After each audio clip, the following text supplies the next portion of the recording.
pati yung bus ni Governor Chavit Singson na dapat dadalo dito para magdala ng pagkain ay hinuli daw po dito sa may Quiapo.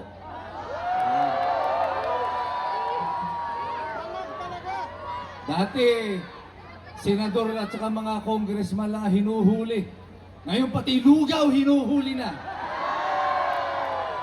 Ganun ka-desperado itong pamahalaan ito. At nagmumula dito sa Liwasang Bonifacio, makinig kayo Malacanang, ang taong bayan, sabay-sabay, sumisigaw!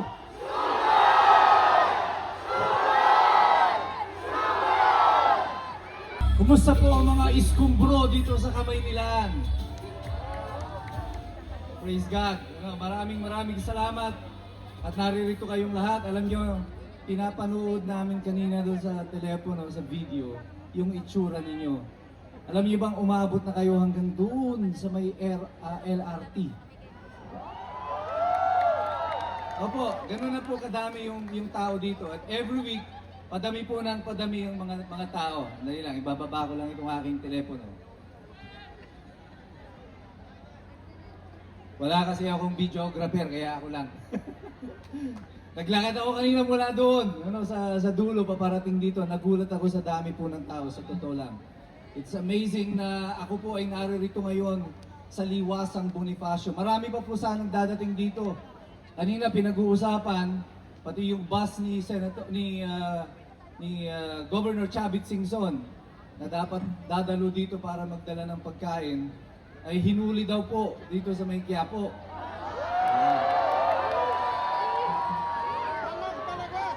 Dati, senador at saka mga congressman lang hinuhuli. Ngayon pati lugaw hinuhuli na. Ganun ka-desperado itong pamahalaan ito. At alam nyo ba, ang lugar na ito ay makasaysayan, Liwasang Bonifacio. Noong 1896, mayroon pong isang revolusyon na idiniklara ang ating mga katipunero. Si Andres Bonifacio, bilang simbolo ng kanyang protesta, pinunit niya ang sedula. At sumigaw siya ng sugod! Ang sabi niya. At ngayong gabi, uulitin natin ang eksena na yan dito sa Liwasang Bonifacio. Kayo ang mga katipunero ngayon sa gabi nito.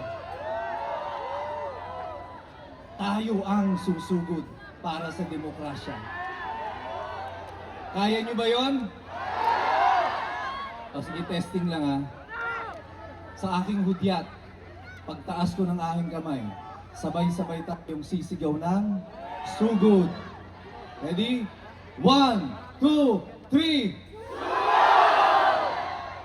Malakas, pero kailangan pag sumigaw kayo ng sugod, yung talagang feel na feel nyo. Kaya tubig daw, masigaw doon.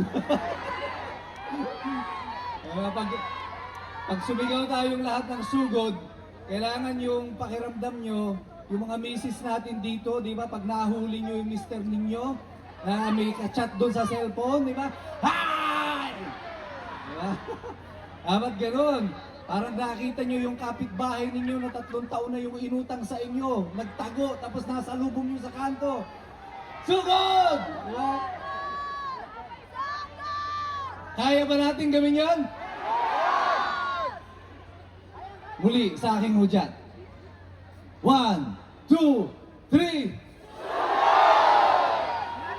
BBM!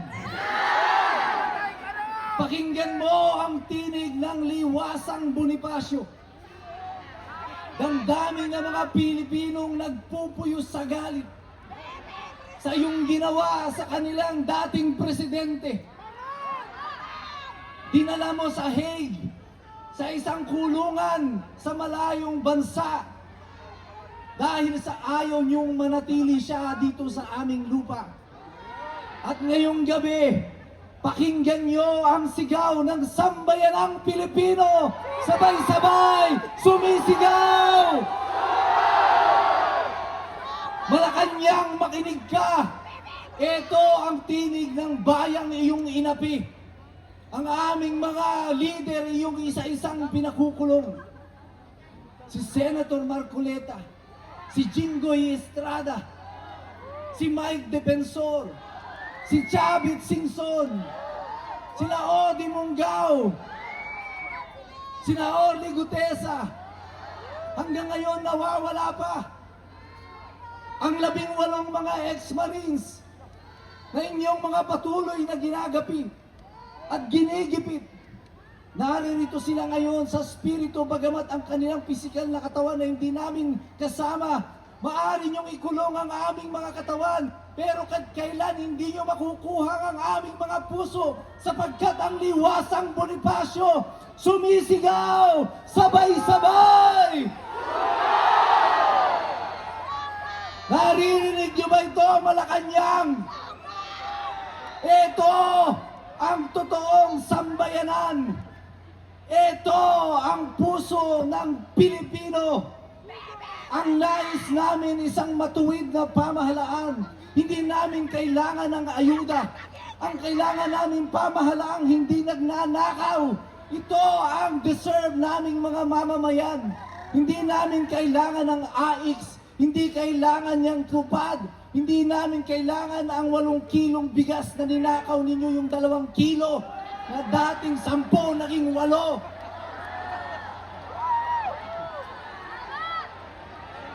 Ang kailangan namin, mga pinunong maglilingkod sa amin. Kasi yan ang dahilan kung bakit kayo naririyan. Pinagkatiwala namin sa inyo ang kapangyarihan upang gamitin sa aming kapakanan, hindi para inyong abusuhin. At ngayon sa gabing ito, binabawi ng Pilipino ang kapangyarihang ipinahiram sa inyo. At nagmumula dito sa liwasang Bonifacio, makinig kayo, Malacanang, ang taong bayan, sabay-sabay, sumisigaw!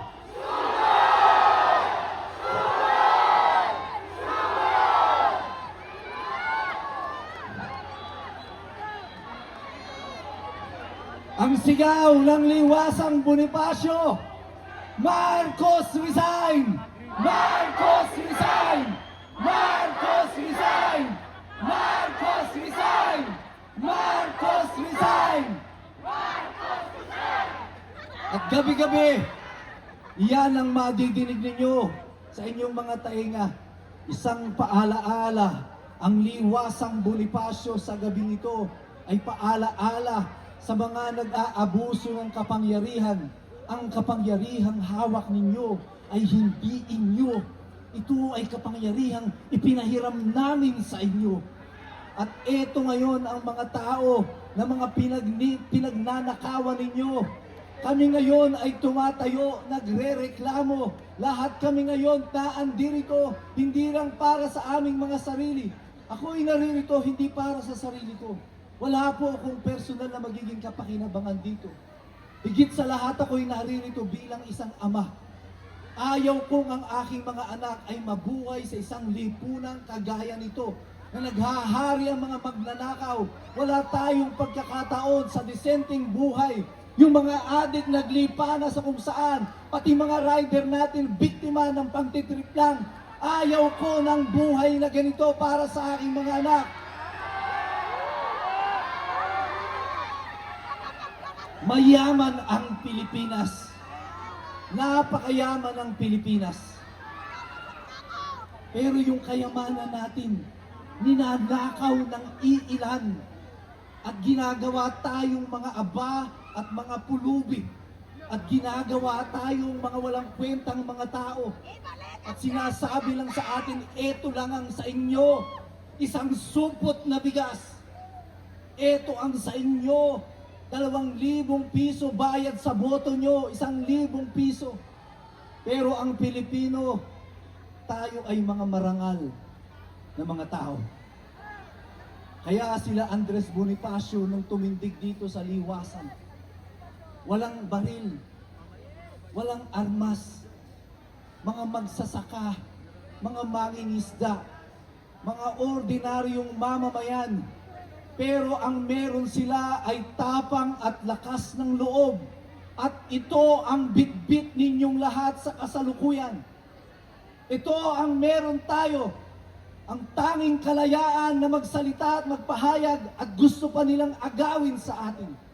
Kaya nakakulong yung ating mga pinuno, hindi dahil sila ay mga korap, kundi dahil sila ay nagsasalita. Kaya tayong lahat nagsasabi sa inyo, dyan sa Malacanang, pakinggan ninyo ang tinig ng liwasan. Pakinggan ninyo ang tinig ng sambayanang Pilipino. Sabay-sabay sumisigaw!